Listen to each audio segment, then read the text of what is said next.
Hey everyone, hello from the Hoboken Historical Museum. We're streaming live on either Facebook, YouTube, and Twitter, and we're so happy that you're joining us. This is Hoboken Talks, where we go live every Thursday night. We talk to an interesting Hoboken person. Past interviews have been with Irwin Chussid, Senator Bernard Kenny, Carol Cusack, and so many more. I believe we're well over 60 episodes. So we are purring here with Hoboken Talks. My name is Bob Foster. I'm the director at the Hoboken Historical Museum. And I'm so happy to be here tonight with Andrea Kroenig. I meant to say that a little sharper. Andrea Kroenig. And you can text on YouTube, and that is our main platform, so we'd love to respond to your comments. And I am going to welcome Andrea. Hello, Bob. There you go. Hello. There you go. Good to see you in a museum t-shirt, Sixborough. And how's it all going? It's going well. Thank you very much for having me on here. Thank you to Rand. I've been a fan of Hoboken Talks. I think I watched episode 1. So I've been watching pretty regularly, and I'm very honored that you guys twisted my arm to get me on here. Thank you. It didn't take much twisting. And so I usually start with why we're looking at the picture in the background. Yeah. We have a green screen, obviously. We're projecting.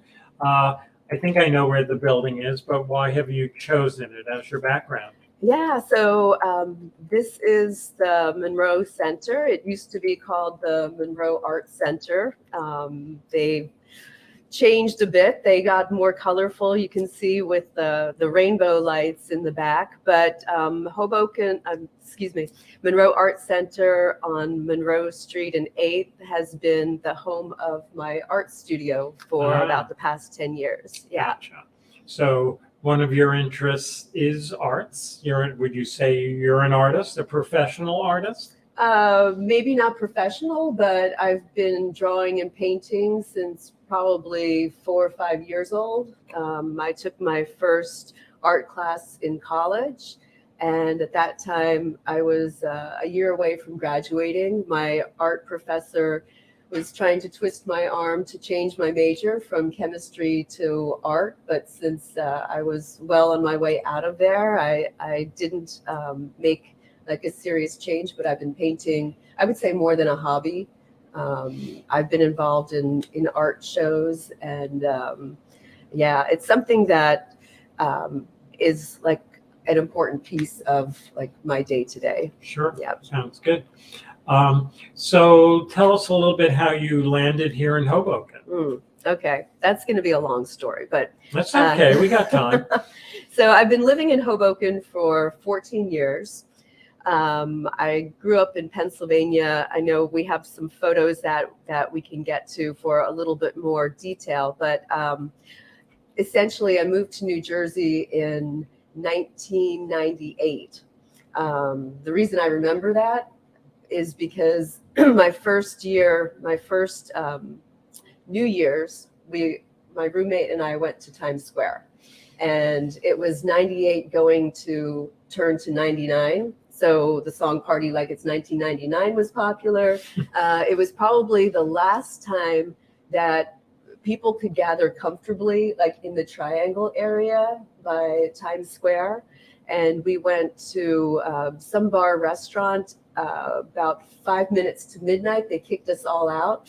So we were able to stand in the middle of Times Square just in time to watch the ball drop. So it was really an exciting time. You know, it was something to check off the, you know, I live in New Jersey, New York City Metro. I've now gone to Times Square. But it was also the last time, I think, that, you know, people could comfortably go there without a lot of extra security. You know, soon after was the issue with Y2K. You know, people didn't know what was going to happen. So really, you know, I kind of lucked out moving at that time and getting that experience. But so of course I'm going to have to ask, did you ever go back to Times Square? Yes. You did? Yeah, okay. I went back the following year. It was kind of a ghost town. And then I went back the year after that, not much better. But to go back to my moving to New Jersey, I actually moved to Bloomfield. Okay. So, a distance away in Essex County. And from Bloomfield, I lived there for 2 years, and I moved up the street to Montclair. Okay. So I was in Montclair. Strategically, I lived right across from the Montclair Art Museum. And A fine institution. yes, a fine institution. And I was working during the day and then taking art classes at night. At Montclair? At Montclair, yeah. Okay. They offered a lot of evening and weekend classes there. Right. And here's Eric chiming in, one of our regular listeners. There is a chemistry with art. Absolutely. Boy, Eric took one of my questions. I can't stand that guy. Just kidding. So you've had the studio at Monroe Art Center. Yeah. And you like the space? I like the space, and actually the connection on how I got from Montclair to Hoboken. In Montclair, I was doing a lot of painting. I was actually coming into Hoboken for the art and music festivals, and just using Hoboken kind of as a pit stop when taking the path or the ferry into the city, into Manhattan. So at one point, I realized I was spending more time in the city. So why was I living all the way in Montclair? I should move closer. Yep. And at that time, it was probably 2005 maybe. And I had looked in Jersey City. It wasn't quite what it is now. It was a little bit more desolate. For a single female walking around, just didn't feel as comfortable. And so coming into Hoboken just made a lot of sense. I get it. Yeah. And many people followed after you. Yes. So let's Butch Sanchez, who did such a really good show last week. Thank you, Butch. I never got a chance to call you. I feel guilty, but now Butch is listening, so that shows character. He's interviewed one week.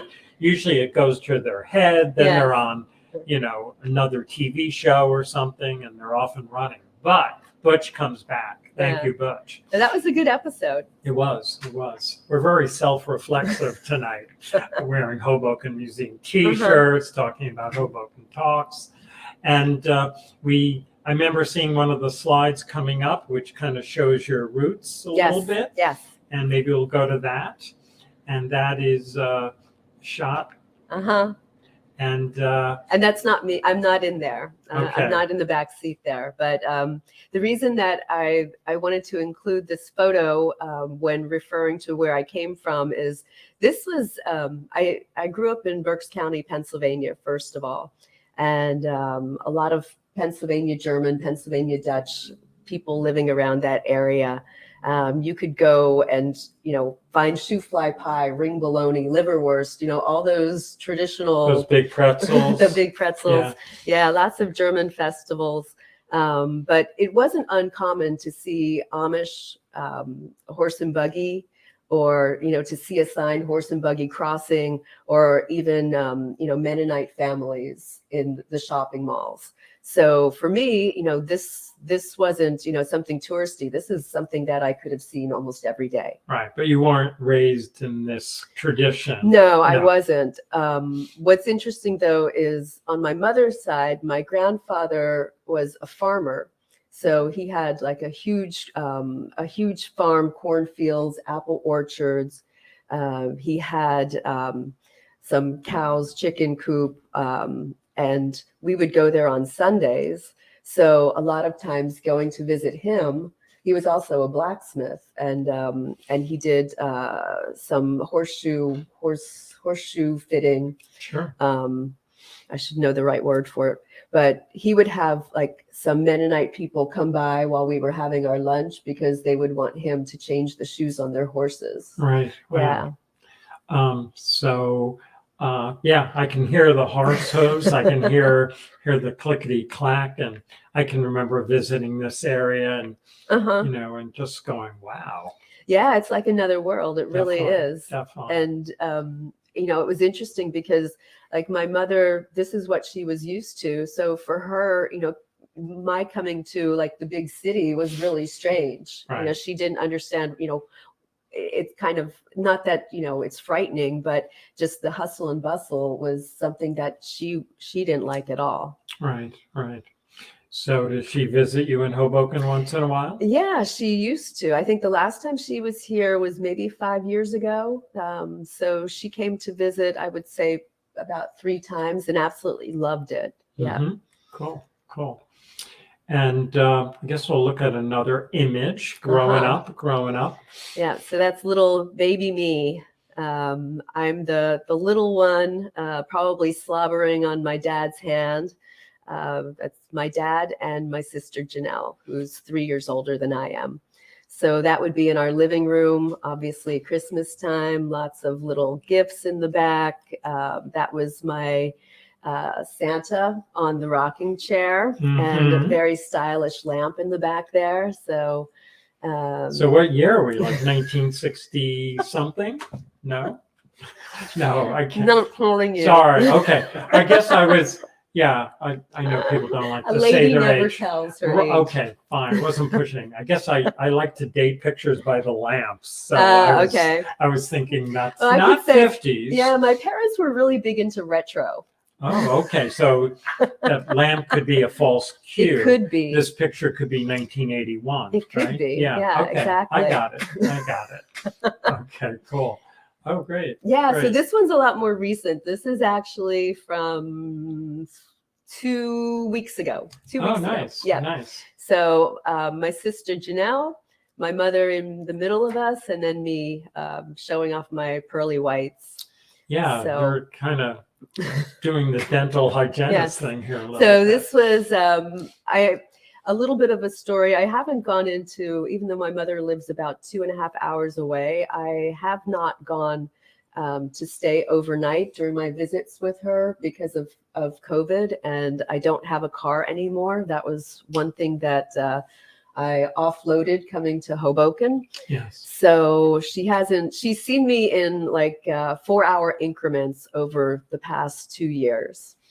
So this was her birthday, and I specifically took a day off from work. So she's looking probably happier than I've ever seen her. You all look happy. Yeah. And did someone else take the picture, or you extended with the phone? Yeah, it's me with my selfie techniques. Excellent. Yeah. You got it down.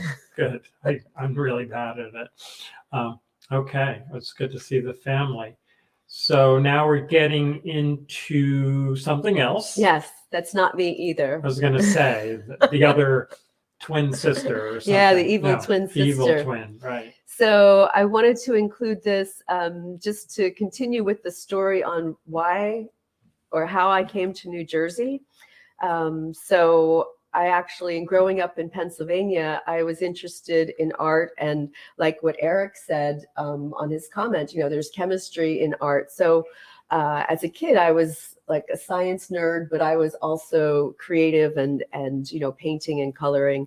So after I moved to Texas, I'm an Aggie. I went to Texas A&M for my master's degree in chemistry. And then I moved around a little bit, Indiana and Colorado, to try to figure out what I wanted to do as I was growing up. I tried working in different industries. Automotive, injected rubber parts was one thing that I did. That was kind of interesting. I did environmental analysis, where we had like fish and water and soil samples that came from around the world that we would analyze for toxins. Neither of those really appealed to me as a long-term job, but I thought if I can, put something colorful together with the chemistry, that would be great. So in moving to New Jersey and New York City Metro, I stumbled into color cosmetics and makeup. And this is a product line that I was fortunate. I actually was the main chemist creating this line. So it was for a company called Maron, and their claim to fame, which is really interesting, knowing that you like the history of different industries and buildings. But this company's been around for a long time. They actually sold, oh my gosh. Lucille Ball her first false eyelashes. Okay. And they had the Broadway makeup ladies, I think they were called, where women with like palettes of lipstick and different makeup would go around to the different theaters on Broadway. So that was like the beginning of this company. And then the son took over. They made like skincare products for Estee Lauder. They had, when I was there, we were doing a lot of cleaning up of old filing cabinets, and we had like cards written in pencil of old formulations, all these old ingredients that you would mix together to make like, magic wrinkle disappear lotions, things like you used to see in the back of fashion magazines and things. But this was a lot of fun because it was face and body painting. And we would have like clowns or magicians actually come into the shop, and everybody who was working in the back with packaging and in the lab, we would stop what we were doing, all come up front to the showroom, and we would have like magicians doing magic tricks for us. Clowns came in, wearing their makeup so that we could color match what they needed. It was really a fun job. It was almost like more playtime and then work time. Right. No, it sounds great. Yeah. And how long did you work with them?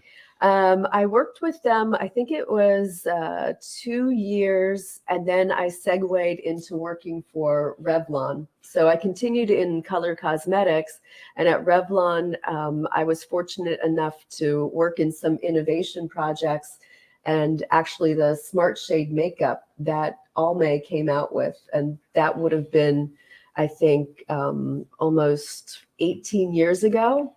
I was one of the main chemists on that, and it still can be found, in the pharmacies, in the convenience stores. So it's kind of cool to, see something that I worked on way back then still be successful in the marketplace. Sure. So take me a little into it. Like, what are you actually doing? They're like compounds, and you're heating them up? Yeah. Basically, I had a job prior to working at Maron, and it was working for a company that sold the individual ingredients. So, ingredients that you would put into a lotion or a cream or a shower gel. If you look at the label and read all the ingredients, on a product, it was my job to know all those ingredients, what they did, why they're in there, how to mix them together, kind of like cooking in a way. Where, if you're making a soup, here's step 1, here's step 2, here's something that you have to heat, here's something you add when, it's cooling down, just knowing like the step by step. Right. There you are. Yes.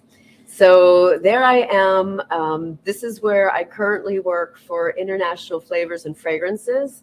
And this photo was taken back in 2020, obviously, from my beautiful blue mask that I'm wearing. That's in my office, so I have a nice view of Hell's Kitchen, which can be very picturesque and at times. So what I do now, for the past 17 years, I've worked for IFF. And I'm not a perfumer, but I'm kind of like a combination MacGyver, Nancy Drew. So meaning? meaning when a customer's project, and I focus on the fine fragrance category, and what that means is perfumes, colognes, aftershaves, all those different types of products are, specifically what I'm working on day to day. So when we have a project that a perfumer makes a fragrance, we test it, how it's going to be, the finished blend that's going to go into the bottle. And we test at different temperature and light conditions, just to make sure that, once it's in the bottle, and if it's stored in a box somewhere in a warehouse, or somebody buys it and they keep it on their dresser for, a year, 2 years, is it still going to consistently smell the same? Is it going to go sour? Is it going to change color? Different things like that. So we sort of have like a list of ingredients, different types of stabilizers that we're familiar with, so we know what to add to prevent those types of things from happening. Wow. It's a lot going on up there. Yeah, no. And I do see you having trouble doing this wearing a mask. I had trouble smelling because obviously smelling fragrance is key to what we're doing too. But if at that time, if we were in our office, we were, able to remove the mask and Right. smell. But, Sure. We were really, really at that time, that would have been probably July 2020, because we went back. The office is in Manhattan, like I said. So we went back physically in the office when the city reopened. I think it was the end of June. So for a lot of this perfuming, would you the fragrances escape? So are you like under a hood or like in a tent or any of that? Or No, we're Okay. just out. It's really like a lab setting. Mhm. So, I got it. hence the lab coat that I was wearing. We have lab benches. Everything is tested to make sure that, it's safe Sure. to smell. We're not doing any research or development in that particular department. Right. So it's not like we're working with anything hazardous. And obviously you have to be de-perfumed before you go in, right? I mean, so things aren't confused, or is that not really? No, not really. I Okay. mean, usually, starting the morning, depending on what projects you're working on, you might leave, 8 hours later, really, having a reason, that people don't want to sit near you in the bus, which, during COVID, that could be a bonus. Right. There are certain perfumes that for me, can drive you crazy. Mhm.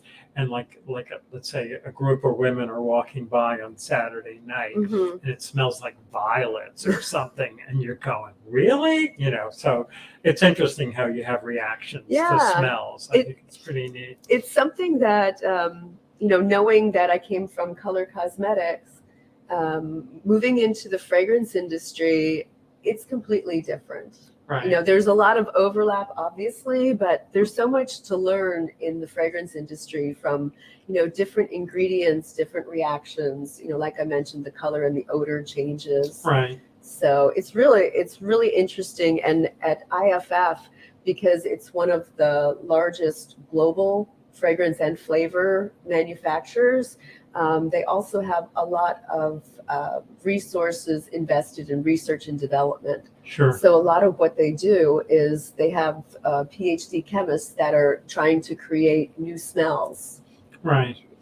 And I don't know, connecting it to Hoboken, there was a fairly famous cosmetics person that was from Hoboken, Helen Bishop. Okay. And she supposedly was involved in some of the first hypoallergenic perfumes. Interesting. And would have connected with Elizabeth Arden, Okay. people like that. I think we're talking 1930s, Yeah. World War II, that kind of period. Yeah. And again, another self-reference, the Hoboken Talks, when Michael was here a few weeks ago, Michael Turner, he talked about going into different neighborhoods of Hoboken and different streets having distinctive different smells. Yeah. For instance, there was one section where there's an Indian spice store, or there was Maxwell House coffee, or I don't know about Lipton tea, how strong tea smell, or a Spanish block in a sense. It's fascinating just to think of the history of the town through smells. Right. There's actually a perfumer. She's European, and anybody who's watching from the industry is going to hate me for not remembering her name, but she's actually done a collection of scents based on the smells of different cities around the globe. Wow. Yeah. So, we've through working with IFF, I've been also involved in some like art type projects where, smell is an integral part of it. Wow. Yeah. I'd love to see those bottles lined up and a color key, and we could start a side project after this, creating the smell of Hoboken. I want to do it. I'll push it one more step. There was a number of years ago, we found someone told us who lives in the shades Mhm. about all these bottles they were finding when they were digging up the light rail Okay. up there, which extends pretty far up, and so we went up and we found all these bottles, and some of them were from, most of them were from 1920s or before. What bottles of what? Bottles, it was a dump. I'm sorry, I didn't okay. tell the whole story. It was actually where it was the Hoboken dump. Okay. And so they would dump bottles and leather saddles and all this stuff was sitting there. But some of the bottles still had stoppers in it with stuff in it.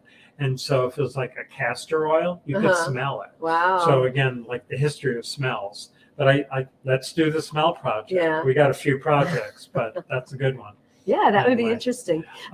So is this from Rand? That's from me. Okay. Rand, okay. our producer, has done some fact checking.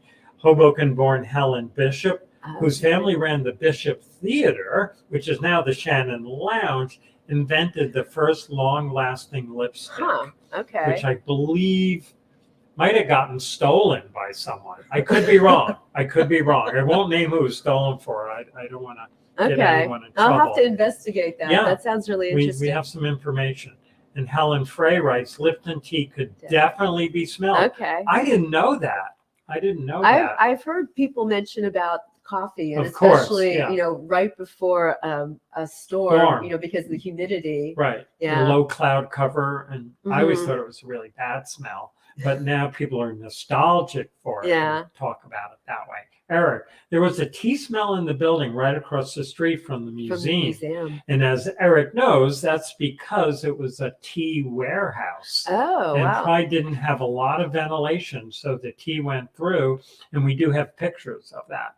So you've really reawakened people with their smell awareness. The smell tonight. of Hoboken. Yes, definitely. Well, it's interesting because the sense of smell and taste are really closely related. Sure. But also, it's related to memories too. Of course. And it's a big piece of like the work that we do in the fragrance industry. When they're thinking about launching a new perfume somewhere, there's a lot of testing that goes into like consumer studies and what region is it going to be launched, and knowing like what scents are popular, or if there's anything that has like a negative connotation in different areas. Sure. Just to make sure that for all the money that goes into especially marketing, but packaging and producing the fragrance oil, it just the cost just become extremely large. So nobody wants to be the one making a mistake and assuming, oh, this is going to sell well, anywhere that we take it. They really want to do their homework and make sure that it tests well. So they do a lot of preliminary testing with focus groups, things like that. And you think about they many times perfume, their marketing line will identify with a certain person who will become the spokesperson or the cover girl or whatever. And you think of the amount of money spent in marketing versus the production. Exactly. All that stuff. I mean, right now, there's a lot of talk, just, not to kind of get off topic, but there's a lot of talk just because of Johnny Depp being the face for the Men's Sauvage fragrance and everything that's happening. How's that affecting the sale of that fragrance, with him as the spokesperson? Sure. So. Yeah. No, I'm sure there's a lot of examples of that. And that. But we'll work on the historical museum. I like that. The historical museum Cologne. Right. And again, those people who live near the sewage authority, they have a special scent too, right? Especially this time of year. Anyway, okay. So we're going back to some pictures. Yeah. And you love photographing around town. I do. I've been. I think I had a camera, some cheap little camera in my hand since I was a kid. So my dad loved taking photos. We have a lot of family photos where, mom, sister, and myself are all squinting because he always had us look into the sun. So, I just kind of picked up, after seeing him take so many great photos. And Hoboken, it's one of the things that I love about Hoboken is, all the different photo ops that you have. And, especially here on the upper gallery, looking around and seeing Carol's photos, it's just, amazing how, you could spend like every hour of every day, finding something interesting to photograph. So I especially, because I live a few blocks away from the waterfront, from Maxwell's area, I like to go over there and take photos. Right. So this one, I changed to like a sepia, but I really like the contrast of the curved lights with the Manhattan jagged skyline in the back. And I'm going to imagine this one is a few years ago.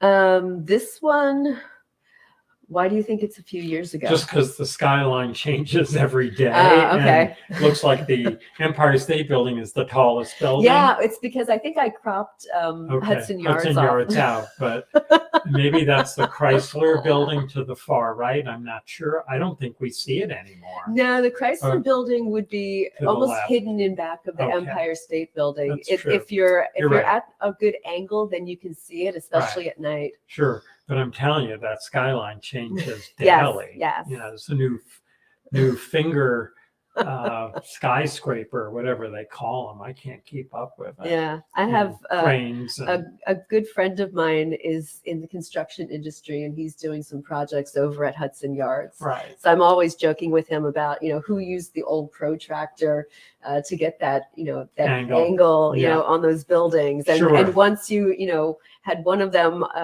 no longer exactly at 90 degrees, then you had to do another one to say that they counterbalanced. And the grand mosaic. Yeah, definitely. Yeah, definitely. I guess they know what they're doing. Okay. It's eye-catching anyway. I guess so. Yes. Yeah, so this is a photo of Elysian Cafe, and I like this one. I modified the color to increase the intensity, but this is a block from where I live, and there's times where just walking around that area, if you get the right angle, you would swear you're not in the United States. It has like a real European look to it, so that's what I was trying to capture there, especially with the wicker chairs. Mm-hmm. Yeah, so I really like that building, and inside too. For anyone who hasn't been inside, the ceiling is just gorgeous in there. Right, it's been last few years taken care of by the Flynns, and they've done a great job. Yeah, and I love the houses that have the iron porches to the right. Mm-hmm. So what are we, 10th Street, 9th Street? This 10th, right? is, this is 10th, Street. the corner of, that would be Washington and 10th. Right, Mm-hmm. right. We know it well. Yes. We know it well. And it looks nice too, sorry. It's okay. But I like the contrast in the background of like the pink. I mean, obviously that's not the actual color, but Mhm. it's just like a really nice contrast to the greens. Gotcha. And so this is a photo that I took. This is probably 4 years old. So this is the Chambord building. the sad Chambord building, yeah. where the fairly recent fire occurred in the southwest section of town. And so we're not dealing with a fire issue here. Right. It's This was way before graphics that. and grid and color. I was with a friend down by the, I think it's the Southwest Resiliency Park. Uh-huh. And I had never really spent a lot of time in that area, but because of the park being there, it just gave like a really interesting views on the glass windows there. So, right. I mean, they're beautiful. I don't know the history of the building or why they have those cobalt blue and the green tinted windows, but Sure. Yeah, the building is it's actually pretty old. It has different sections. This is a cement section. Okay. And but it took up the whole block, and originally built as part of Davis baking powder, I believe. Oh, wow. And sometimes they call it the pudding building. Okay. Because mighty fine pudding was manufactured there. and does have an interesting manufacturing history. Yeah. Wasn't really taken care of as some of other buildings, but unfortunately, I believe they will be raising it due to the fire things. Yeah. One of my favorite businesses in town was in there, Manhattan Neon, which had just moved in there on the other side. Okay. I believe this is I'm not sure which side this is. I think it's the north side. Yeah. Because that but would be right near the why park. there are blue windows there, I have no idea. I mean, yeah, I think it was someone had extra blue glass and just said, let's be cool. But I don't know. It's not like, blue is like some printing process wouldn't be Right. sensitive to blue light, and that's why they put it No, in. I mean, I have no idea. Yeah, I've seen the cobalt blue glass before, just, in the fragrance industry, Sure. actually. But it just seems strange that it would be, just kind Yeah, of and peppered around everyone like loves that. blue. Everyone loves this color. Those Saratoga bottles for Okay. sparkling water, they're the best. You buy them just because of the Yeah. bottle. But it has to be really pretty inside of that I would think one so. room, that Yes. has the most blue windows. Right. We're a second. Yeah, Yeah. don't really know. That's a Anyway, good question. I'm going to find out the answer to that question. But it's a cool photo. I really liked Yeah, it for the color. looks good. Yeah. And I would say to many people, Hoboken is like a photographer's town. Many photographers would like it better when they first came to town, a little grittier perhaps. Yeah. Photographers always like grit and urban decay. Uh-huh.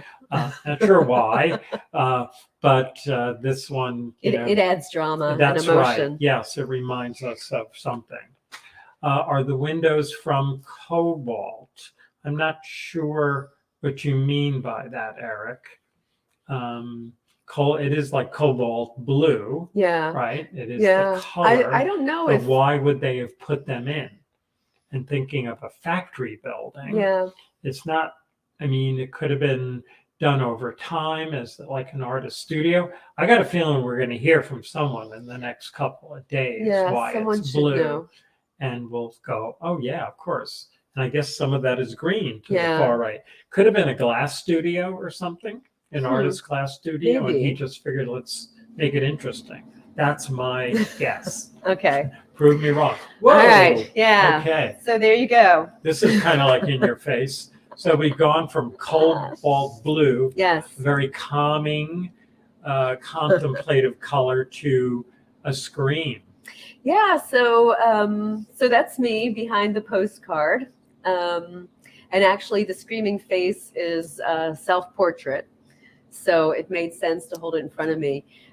This was taken 2012. It would have been 2012.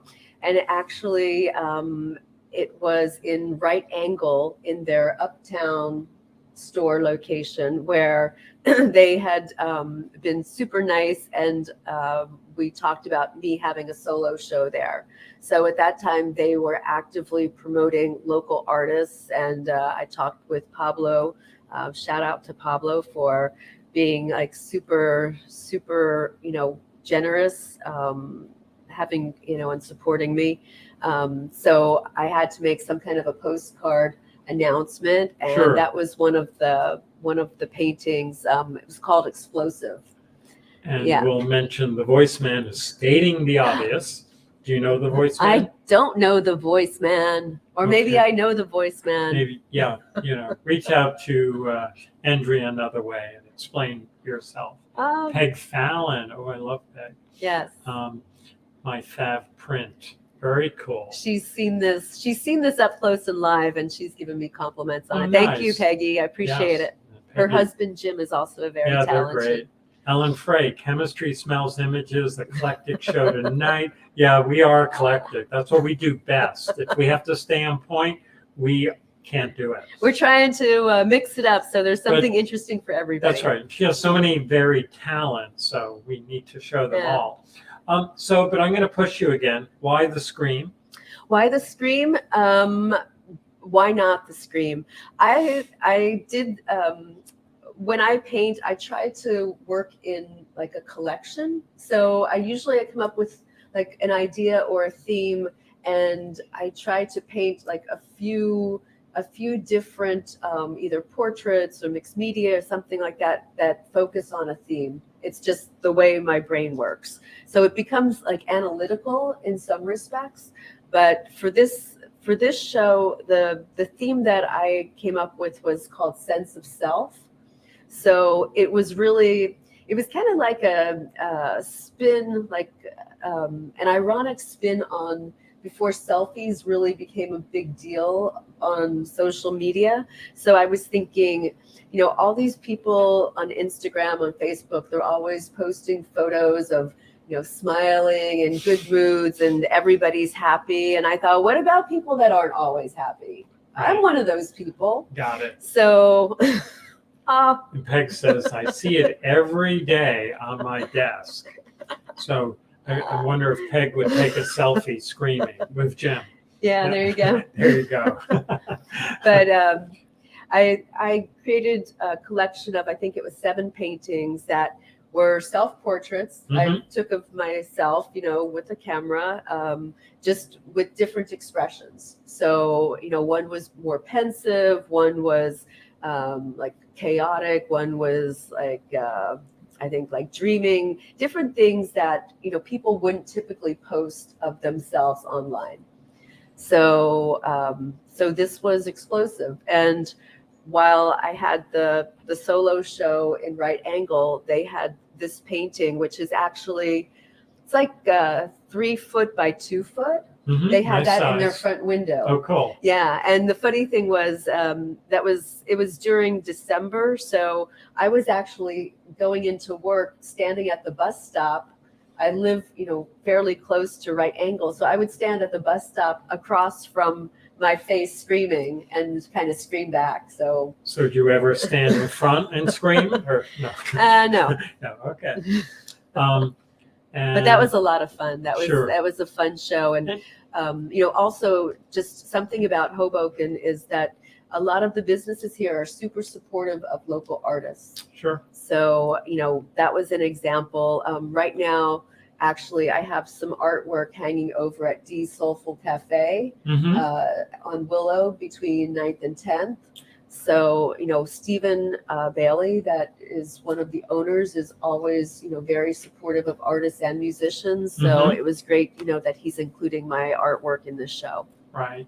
And we did a project where we invited artists to customize and do drawings or paintings or collages on the masks, on the whatever we call them, the COVID blue masks. Yes. And you did one with a similar vein, right? I did. Yeah. I think for that one, I cut out several of those screaming face images and used that as a way to do like a mixed media on the mask. Sure. Yeah, that was a nice project that you guys offered for artists. Another self-reflexive museum comment. We're just really wrapping them up tonight. Yay, Hoboken Historical Museum. So we're in the studio. Are we in Monroe? Yeah, we're in Monroe Center. So this is my illustrious, kind of beat up studio space, but that's the kind of space that I feel comfortable, where everything is not clean and pristine.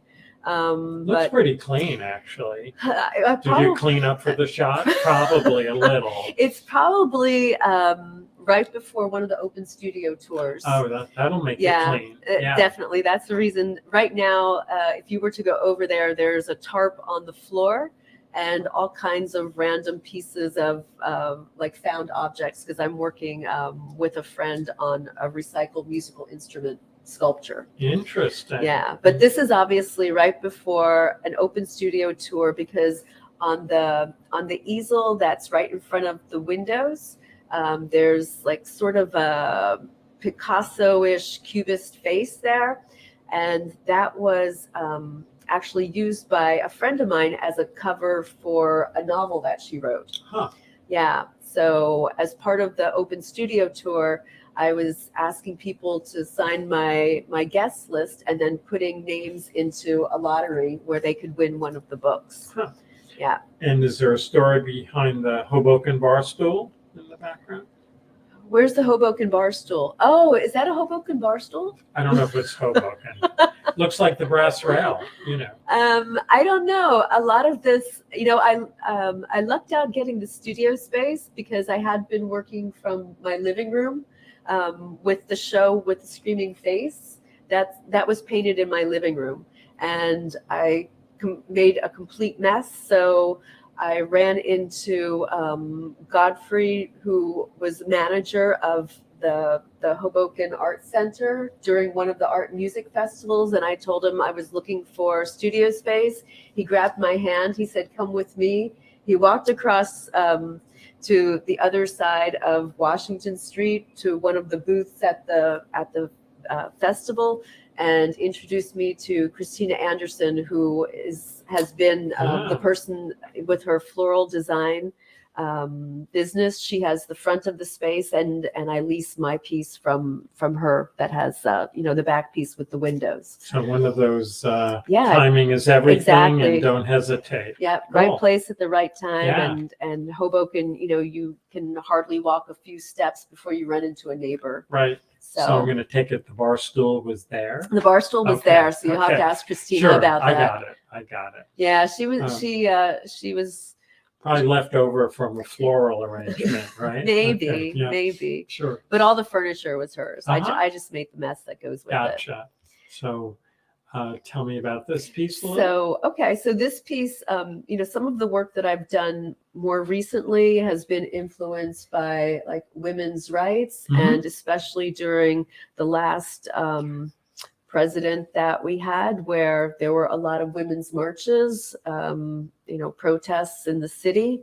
So I went with a friend of mine, Kathy Perkins, who's also a Hoboken resident. We decided to become marching buddies. Nice. So we took the bus in and walked up to Columbus Circle together. And of course, I had my camera in my hand, so I was taking a lot of photos. The pink hats are representative of that. And it just happened that we were in back of this mother and daughter who were walking in front of us. And I just took the photo at the right time. The daughter has this Wonder Woman cape on that was just, perfect for this image. And it was a challenge to see, how well I could take like such an interesting and powerful photo and transfer it onto canvas. So this piece is like 3 foot by 4 foot. It's acrylic and charcoal, but also spray paint. So a few years ago, I started using spray paint, like an artist grade spray paint, just to get like more of like a street art kind of grittiness to it. Yeah. And Peg Fallon's, who's tuned in obviously for the program, is really giving a shout out for this piece. Thank you, Peg. Yeah. So again, going back to my working in like a collection. So I did, I think 8 or 9 paintings just focused on different images that I took during that New York City Women's March. And then Aaron Boucher, who has the Field Colony gallery, he was generous and gave me the opportunity to have a solo show there. So that happened in February 2020. I ended the show, removed my artwork, took it back to Monroe Center, and then 2 weeks later is when we had to, start to quarantine because of COVID. So it was like just perfect timing to, show the work and enjoy that, and then get out of there. Yeah. Eric is chiming in, looks like a New Yorker magazine post. And that's a nice compliment. Thank you, Eric. Yeah, cool. And these are some other exhibits. This was just the lettering announcing the solo show. This was the focus was the protest, the women's protest march. So I called that one Starspangled Spirit. And again, that was showing from January into February 2020. Right. So and kind of a similar aesthetic to the other piece, right? Yeah, that kind exactly. Of wash Yeah. So everything was, a lot of the spray paint just to give the feel of the city and just to kind of build the emotion up. Sure. But if you go, this space is down on Newark and Hudson, I think. But the text is still in the window. Oh, gotcha. So it lives on. It does. That spirit lives on. Yes. Okay, cool. So this piece is exactly the opposite. This is small. So instead of working like the grand scale, I was starting to get bigger and bigger and bigger. This is a style that I started during COVID time. So 2020, I was no longer going across to Monroe Art Center to paint. I actually had a small space in my condo, like a little den area that I set up a drawing table, and I had a lot of old like pastels and pencils. So I just started working on small 8x10s and doing a lot of illustration work. Right. So that's. And what materials? Is it pencil? So this is a mix. I usually I end up pulling different types of media in because I really like contrast of textures. Right. So this would be charcoal, is like most of the face was charcoal pencil, but then the background, it looks like watercolor, but it's actually an experiment that I was doing with some dry pastel chalks. Oh, okay. So Cool. just blending them with water and using a paintbrush, or like trying to use watercolor techniques, putting the water down first and then adding the dry pigment to it. Right. It does have an old look and does look kind of old master-ish. Yeah, thank you. Okay, cool. So she's not screaming. She's not screaming. This is the opposite. She's pretty much bottled up there. Okay. So this was kind of a natural progression from the previous style of painting where I was doing the portrait work, because I just kept doing a portrait and then I would stop and do another portrait. So eventually I had like a collection of several portraits, and I thought, okay, like that's fun and I can do these illustrations, but let's take it a step further. And I always have loved collage type work, especially like the Dada and Surrealist styles. So I took a collage class online during COVID from the Art Students League. So it was the first time I ever took a class from the Art Students League, and just learning some of the techniques. I really liked the idea of like taking newspaper magazines and just like a lot of the instructors' strategies were, like destroy, repair, transform. So that's what I was doing. And a lot of these, I would say almost all of them, they just kind of happened. It was like a very organic process where I wasn't like pre-planning and laying things out or drawing something in advance and trying to find pieces, like a puzzle to put in these exact spots. It's just, paging through a magazine, seeing an interesting image, ripping it out, seeing if it might work and what might happen. No, it's fun that you play. Right? Yeah. Oh, yeah, definitely. Sure. And kind of in the same. Yeah, this was like in the same time period. So again, taking an illustration of a woman's portrait and then pulling from magazines and newspaper, adding some text. I really like, not that the text specifically, means anything, or it can sometimes, but I really liked, bringing in almost creating more of like a graffiti type effect with that. It's almost like when you see old posters in the city that have been glued on top of one another. Exactly, and ripped off. Yep. You get all these nice accidents. Yeah, and this one also, there was a piece here that was a red color, and I really liked that. I think it was the piece that I put on her top lip, and it just stood out so much, but I really wanted to balance it with a lot of other reds. Right. So just to, again, bring some drama into it. So a lot of the red that you see is just from pastel, like pastel chalk that I just colored over. So a lot of it, again, it's experimenting. So it's, that science, chemistry, art. So I have to ask, have you ever done like scratch and sniff art? Because of the perfumey? No. No. Okay, just wondering. No. However, that's for another Hoboken Talks episode. Okay. We probably should move on actually, because we have to get onto a whole other part of your exactly being. Yes. So this is, I think, my last example. This one was like a bigger size, obviously. So taking a lot of the 8x10 portraits, and I was specifically in this case looking at fashion magazine ads and model faces. So I wanted to capture like a wide range of ethnicities and also ages. So you can see, younger women, older women, and this ended up. I think I was still thinking a lot about the Women's March and a lot about politics, and I was thinking also about, these faces being from fashion magazines and their models, and how ideal are they. So I took that idea and I tied it into actually the preamble to the Constitution.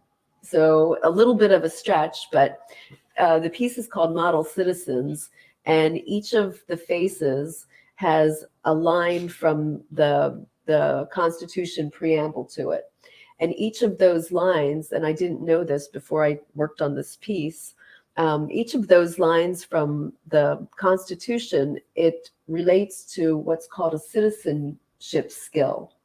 Have you ever heard of this or no? Okay, so like for example, which one should we take? You can see like there's larger text on each of these. So there's strength, there's balance, there's fairness, there's self-improvement. And each of those relates to a line. So like we, the people of the United States, that, has a certain citizenship skill that goes along with it. So it's, kind of, I created my own puzzle in doing it. It's fun. It's Yeah. fun. And So- duct tape. And duct tape. Yeah. Yeah, that was fun You too, always because love it duct was like tape. my first time at doing more of like an assemblage Uh-huh. and less of a collage. Right. So that piece was actually hung, and these pieces also at the Jersey City Hall Okay. earlier this year. Right. Yeah, so they had a monthly show for Women's History Month back Mhm. in March, and the previous piece hung there. And then this was a show that they did on like texture and image. So these are, again, like mixed media collage. Some of the faces are ripped and I finished them with illustration. But, this was just a bit more creative, large scale. Also, pulling in some design elements and balancing colors. Right. Okay. So we are I think we're going to get into soon another interest of yours.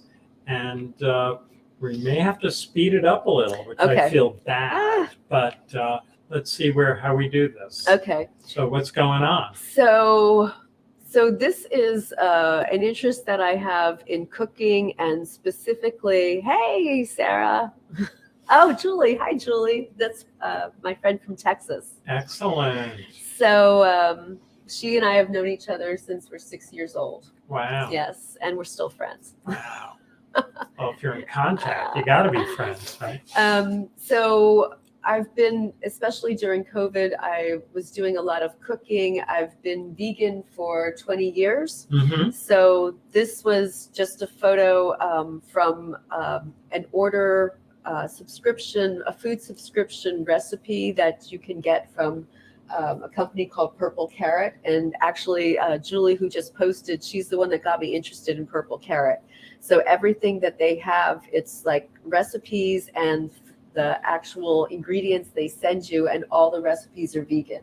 Wow. So I was doing a lot of, cooking at home. And I mean, I can highly recommend, this to anybody, but it segues into my interest in vegan eating, and also the Hoboken Naturally Instagram that I created. So a little bit of a backtrack, and I know we're short on time, but from living in Hoboken, I was spending a lot of time in Manhattan, and until 2019, when I had a skiing accident, I actually broke my wrist.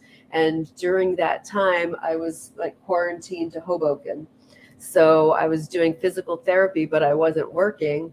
And I just spent a lot of time, talking to neighbors, walking around, the town and thinking, what restaurants are there? Like if I actually wanted to go out to eat somewhere, what options did I have?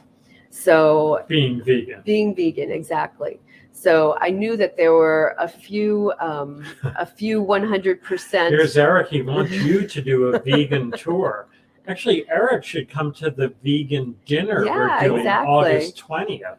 We'll tell you more about that. Yeah. So from breaking my wrist and being quarantined, I was walking around Hoboken looking for restaurants, looking at menus, thinking, could I eat here? Could I recommend this place for somebody? And this actually segued into creating a logo and an idea called Hoboken Naturally, because I wasn't finding this information already online. Like if you would look for vegan options Hoboken, you would find a list. Maybe 2 of those restaurants would actually be in Hoboken. The others would be in Jersey City or in Manhattan. So I thought, why doesn't somebody just have a list focused on the mile square? And seeing that there wasn't one, I decided I was going to, make this be a mission for myself. Right. And didn't you set some tasks, like 100 dishes? I did. So I started January 1st of this year, 2022. And every day through the month of January, which is actually a challenge, a Veganuary challenge. This is like a global thing where for the month of January, it's a challenge to see if people can eat vegan every day. So my challenge to myself was, can I eat at a different restaurant? Like, are there 31 restaurants in Hoboken that I can actually eat at? So you kind of pushed it further. Not only you're eating vegan every day in January and February and March, but you're picking a different restaurant. Exactly. So where I am now, once January ended, I stopped going every single day. I would go every 2 days, every 3 days, because, I have to keep my figure. Right. So I was out every night. Exactly. So the goal was, could I hit 100 different eateries just in Hoboken, ordering a dish on the menu? So not going somewhere and saying, hey, can you, hold the cheese? Can you make it this way? I just wanted to look at the menu and order something that was there. And actually, the timing for coming on Hoboken Talks is perfect because yesterday we hit 100. Yay! Yes. Yay! Okay. So they said it couldn't be done. That's right. Done. We have a bell downstairs. Yes. I'm going to ring it. We can ring it 100, brought it up. 100 times. Yeah, I was going to bring hats and noisemakers. Sure. You didn't mention this. Okay. Yeah. So we hit 100. Yep. So the photo here is, one of the photos that I took that's on the Instagram, Hoboken Naturally, and this is from Veg Bar, which is down at Newark and Observer Highway. This is the vegan. It's called Ms. Mac and Cheese. Wow. So it's one of the best. Ellen Frey, any vegan cookbook recommendations? If you can do it quick. Okay. I can come back with some answers for that because I have several cookbooks at home. Okay. But this place, Veg Bar, actually a shout out to Binta and her husband, who are the owners, because they're going to be participating in our upcoming vegan dinner here at the Hoboken Museum. August 20th. August 20th. It's a Saturday night. It is. Tickets are on sale right now, right? Yes, 30 guests only, 7 to 9. We will be sitting outside eating buffet style, and there'll be live music. If it's super hot, we'll come inside. Yes. But the last vegan dinner we did, which was a couple months ago, back in April, was a little tight. Yeah. And I'm going to say it was one of the best dinners I've been to. And beautifully curated. The food was great. I think for sort of on the fence vegan people, there's this feeling like vegan isn't as good, like as tasteful. Oh my gosh, yeah. But that's totally untrue. It really is. And for anybody, especially living in Hoboken, that thinks that way, please take a look at the Instagram that I've put together, because one of the big surprises, there are so many ethnic restaurants in Hoboken. Yeah. And, between going to there's Korean barbecue that has a really nice tofu dish. There's a dessert restaurant called Mango Mango that actually has a sweet red bean dessert soup that was really, very different for me, but it was delicious. So there's a lot of like different gelato places that are recently opening. And I was just going to ask, what's that funny thing on the upper right? Whoops, over there. Yeah, over there. Over That's there. pretty good. QR code in the upper right will take you to the ticket page for the vegan dinner. Yes. So, Eric, we want to see you purchase a ticket or two. Come to the dinner, Eric. Yes, yeah, definitely. So, bring the camera gang. Yeah, there you go. And we'll get you parking for the evening. Don't worry. Anyway. And how can you resist? This is kind of surprising, and I included this because this is from Johnny Rockets, and there's Johnny Rockets on Washington Street down, I think, at 1st or 2nd and Wash. And I've walked past it for years and years thinking that is one place I will never eat at. Yeah. Because there's nothing on their menu Sure. that's vegan. And surprise, now they have a Boca Burger. They have 2, I think, maybe they have Impossible or Beyond Burger, but they also have really delicious vegan shakes, chocolate, vanilla, strawberry. Wow. So, strawberry. yes. Didn't know. So Rand's a fan also. Rand is confirming. Yeah. So this was fantastic. Another vegan, as it was once described to me in Bayonne. I'm vegan. This was the celebration when we hit the big 50. So this is from 16 Handles, and it was a combination of Oatly, cinnamon swirl, and like a soy vanilla with different toppings that was enjoyed out by the moon on the beautiful Hudson waterfront. Probably a moon out there right now. Super moon, I think. Yeah, but the point is, I mean, I'm really surprised by the things that we found in going around to restaurants, that there's so many choices, many more than what we thought. Even just hitting 100, there's more, and we'll keep going. And also the plan is to return to the restaurants that have, the larger, like 100% of their menu or 50% of their menu as vegan, and really try to promote them too. Right. So, this is an example. This is Happy Vegan down on Washington and 5th.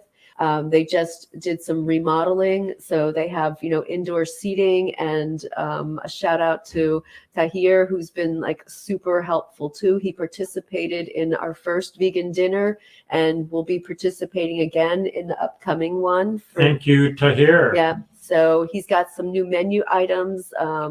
And the place is really super. The baklava is awesome.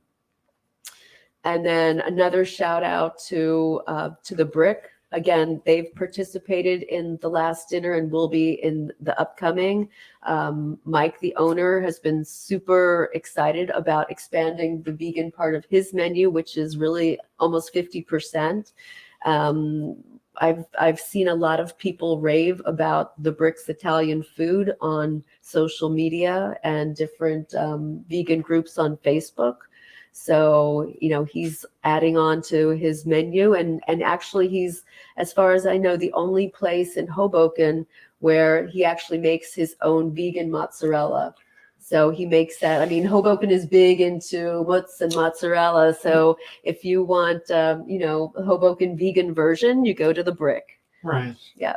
I'm going to check it out. And this is a photo from our April dinner that you'd mentioned. So this was inside because it was a little too uncomfortably cold back in April. But we had a really comfortable, very neighborly, over 25 people. I know we sold out. It was tight. Yeah. I mean, the exhibit was challenged. Yes.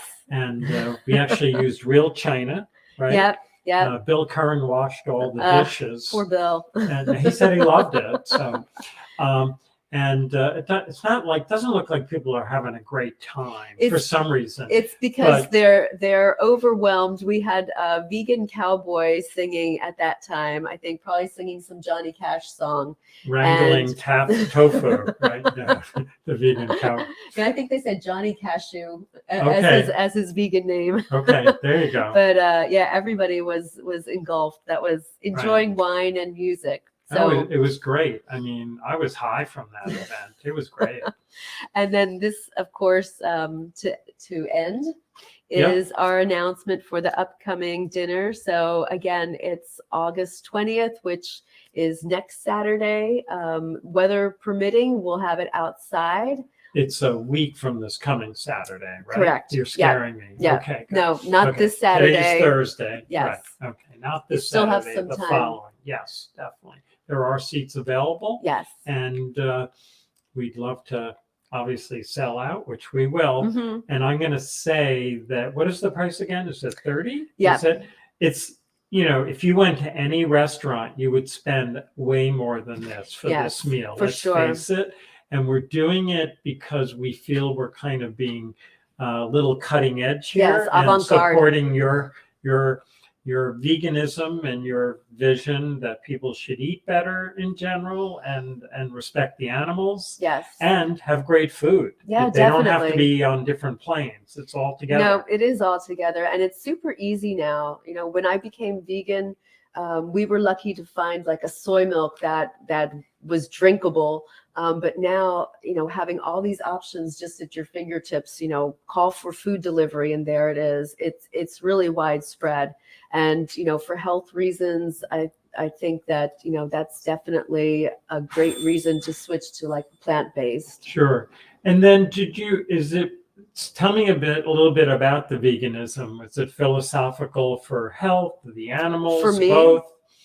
For me, initially it started for health reasons. Right. And then as time progressed and I started reading more, I made the connection on how it was helpful, for environmental reasons and animal rights also. So, for me personally, I check all the different boxes. And I know, for a lot of people, especially during COVID time, they just became a bit more aware of, what they were eating if they started, Right. to gain like the COVID-20. Sure.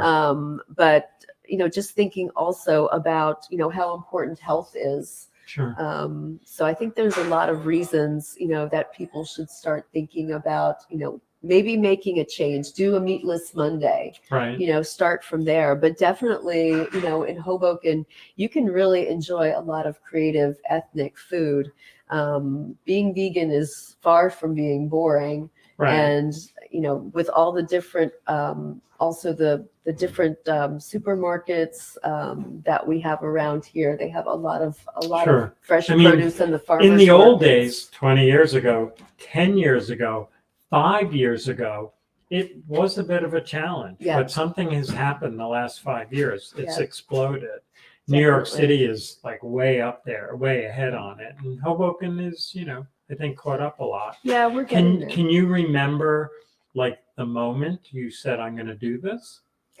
The moment that I wanted to become vegan, Yeah. that I said I'm serious about this. Yep. I remember, it's funny because my first job when I was 15 I worked for Burger King.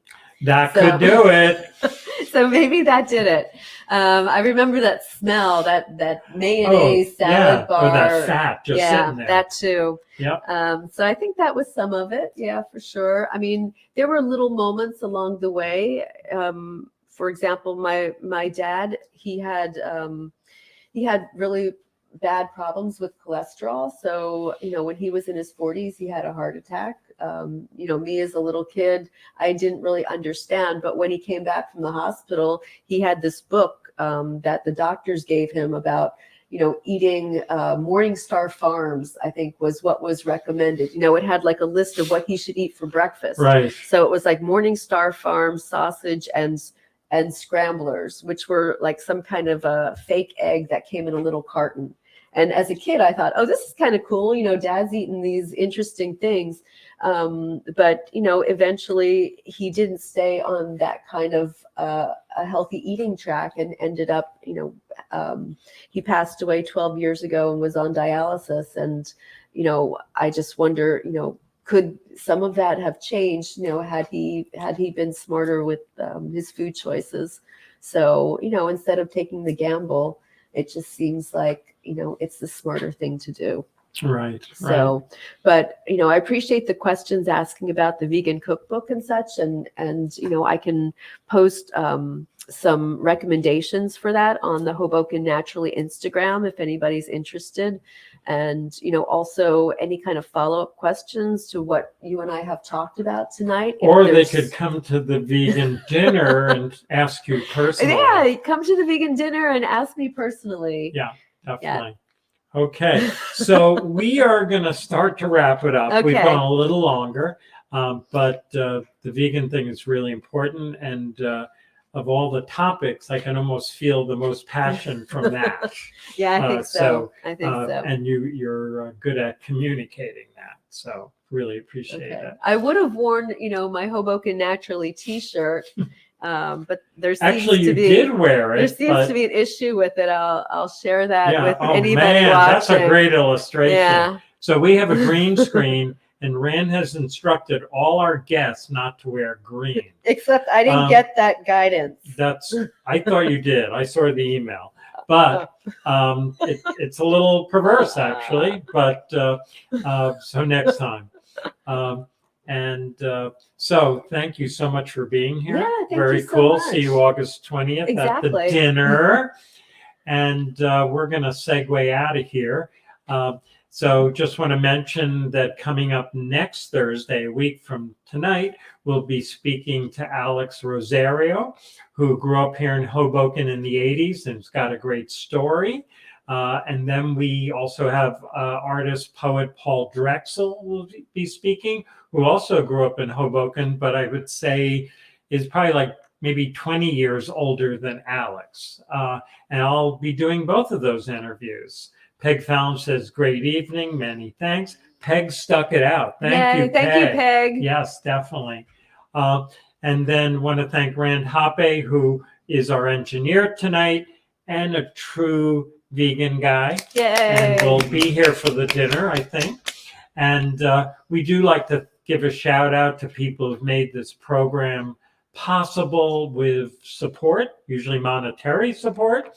And Mel Kiernan passed a few years ago now, and in his estate of planning, left funds for the museum, which was not expected and always pretty amazing when someone does that. Some of our regular funders, but really we don't take for granted, are the New Jersey Historical Commission, a great state agency, New Jersey Council for the Humanities, and then we have a special group known as the Shipyard Circle, who give at a certain level, and these are their names. And Applied Companies is the sponsor of our space here in the museum, which we love, and we thank Applied every day, 365 days a year, that makes things possible, including this program, a place to do it. And then we do want to remind people that we are a museum. We do exhibits. And the current exhibit is a history of Washington Street, the Avenue. And that will be up until the end of the year. I'll say December 23rd, our main floor exhibit. And then upstairs, we're really enjoying the photographs of Carol Laban when we were young, and they're photographs from the 70s and 80s. And we've actually had pretty good luck identifying the people in these photos who would now be about 57, 58.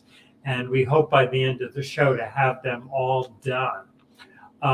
And then, please go on to YouTube, register as a user, and please watch archive versions of this program. We've done over, I keep on throwing out numbers, but I'm going to say 70. I think I said 60 before, and I could be undercounting. So we're in here for the long haul. We've been doing this weekly for over a year, and we'll continue to do it as long as Rand will engineer it. And we did go a little later tonight, but we really enjoyed the conversation. And as they say, we'll see you on the Avenue. We'll see you in the museum, and we'll see you at the vegan dinner on August 20th. August 20th. And thank you, Andrea, and thank you, Hoboken naturally, which is really thanking Andrea twice.